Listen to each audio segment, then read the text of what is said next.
Hello guys! Magandang araw po sa inyong lahat. Andito na naman si ate ninyo sa harap ninyo para magbigay na naman ng isang informasyon na baka hindi nyo pa nalalaman. Pero bago ko simulan, humihiling lang po ako ng kaunting pabor na i-subscribe ang maliit na channel ni Ate Stella ninyo.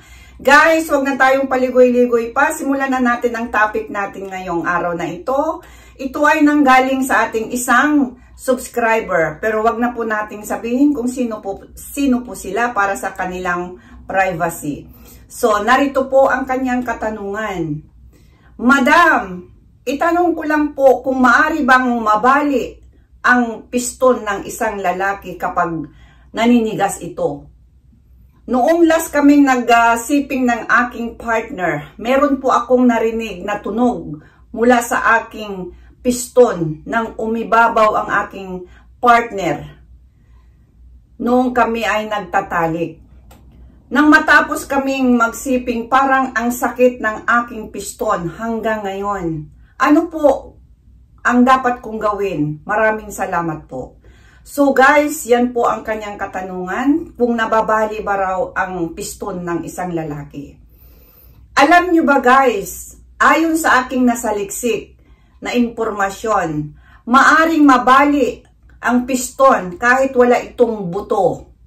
Pwedeng mangyari ito sa pamamagitan ng minsang agresibong pagsasarili o pakikipagtalik. No? So, yan po ang aking nasaliksik at ang tawag dito ay ang penile fracture, kung sa English ano. So, yun ay pagkabali sa titi ng isang lalaki. Ang titi ng lalaki ay may dalawang tubo na puno ng dugo kapag ang isang lalaki ay may paninigas. Ang presyon at puwersa sa isang lalaking may paninigas ay maaring maging sanhi ng pagpop ng isa sa mga tubo tulad ng isang lobo o gulong. Ito ay tinatawag na penile fracture o pagkabali ng piston. Nangyayari din ang pagkabali ng piston kapag nakayuko habang nakikipag-sipping o pagsasarili.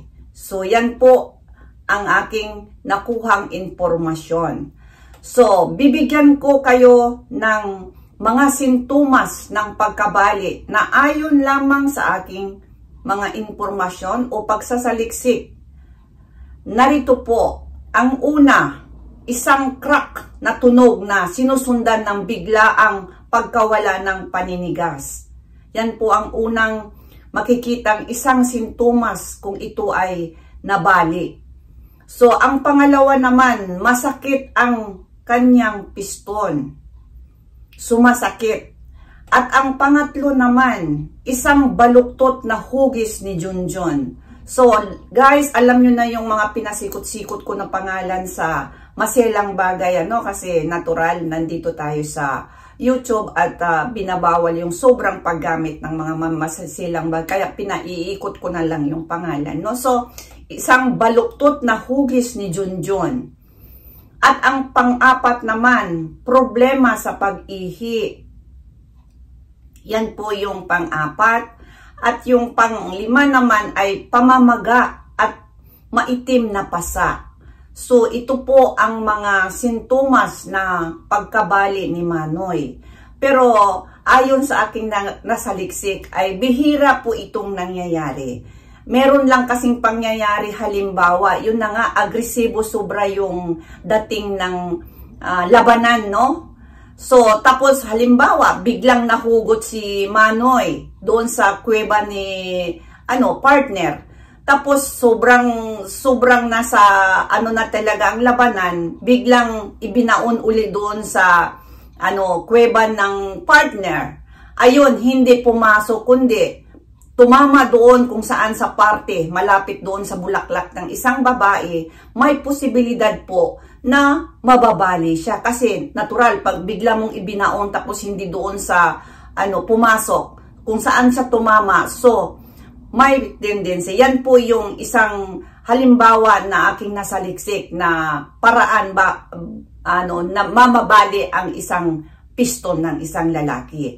So, ang ibig sabihin, talaga, nababali siya kahit po walang buto. Kasi ang pagkakaalam ng karamihan sa mga hindi pa nakakalam, kahit ako nagulat po ako dahil kung hindi po ito itinanong, hindi ko rin ito masasaliksik ano. So dahil tinanong ng ating subscriber, ginawan ko na lang ng video kasi bihira po ito. Bihirang nangyayari ito ayon sa mga pag-aaral. Pero talagang nangyayari. Kaya siguro ito yung nangyari sa ating isang subscriber na nagtanong.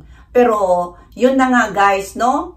Ang mai-advise ko lang po sa nagtanong, kung sa tingin mo na hindi pa nawawala ang sakit ng iyong nararamdaman, mas minabuti na pumunta ka agad tayo sa isang doktor o urologist para mabigyan agad ng solusyon para hindi ito lumala at magbigay ng malaking pinsala sa iyong ari. So yan lang po ang tanging mai-advise ko kasi alam nyo naman guys na hindi po ako doktor.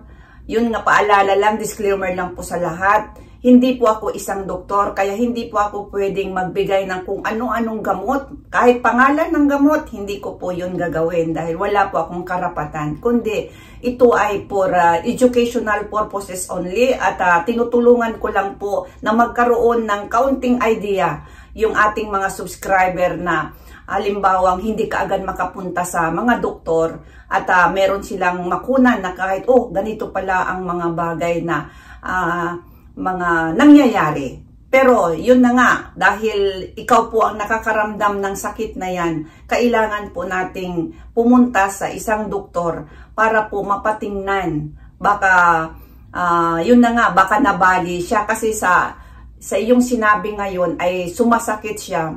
Malay mo, kaya biglang hindi mo siya pinakita, baka mas lalong magkaroon ng malaking pinsala. Kaya mas minabuti na pupunta tayo sa isang doktor ay papakita natin kung anong mga sintomas na lumalabas.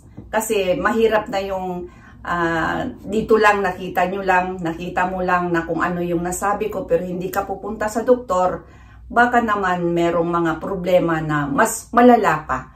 So, kailangan pumunta tayo sa doktor. Yun lang po ang aking tanging mai-advise po sa iyo. At maraming salamat sa iyong tanong at ginawan ko na lang ito para sa pangkalahatan na rin. So, maraming salamat sa araw na ito. At doon sa hindi pa nakapag-subscribe, humihiling lang po ako ng kaunting pabor na isubscribe ang maliit na channel ni Ate Stella Nino. At maraming salamat sa walang sawang pakikipanood at suporta sa inyong lahat. Ako po ay taos-pusong nagpapasalamat. At doon sa mga gustong magtanong, isulat nyo lang po dyan sa comment section at babasahin ko at kung ano yung maisasagot ko ay sasagutin ko po kung meron po akong oras. Maraming salamat.